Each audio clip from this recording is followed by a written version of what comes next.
Then I went to technical services, where I was in charge of finding documents that you don't find in libraries, like where you put explosives on a bridge. Where's the best place to put an explosive on a bridge, and what kind of explosive do you have to get that goes underwater without it, destroying its effectiveness. Also, I had to find, one time they wanted me to find out if there was such a thing as a poison that was undetectable, especially one that seemed to mimic a heart attack, that would kill someone, but it would appear that they had a heart attack. I did find such a thing.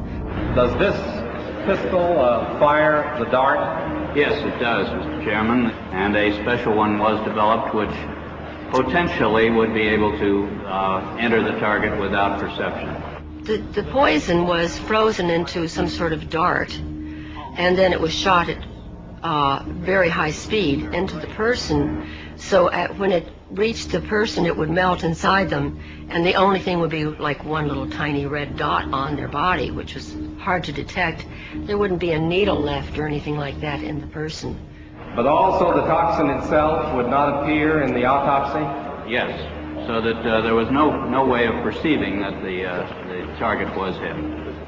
I think the first time that I seriously questioned anything that was more than I just couldn't take it anymore was when I came across this document. It was eyes only, and it was to my boss, but he only had one hand and a hook in the other hand, so I always opened all of his mail and his packages and so forth.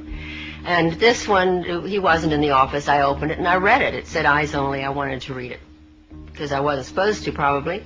And it was a report about a mission where they had blown up a bridge in Asia somewhere, and they had killed a number of women and children who were on their way to market that morning. It was reported as though they were really proud, mission accomplished. That one bothered me a lot. When my boss came in, I gave him his mail and I mentioned this, and I said, "This is wrong. These women hadn't done anything. These children didn't deserve to die. Why did we do that?" And he said, "That's the fortunes of war." And I said, "But we're not at war. We're certainly not at war in that country. Why did we do that? I don't understand it."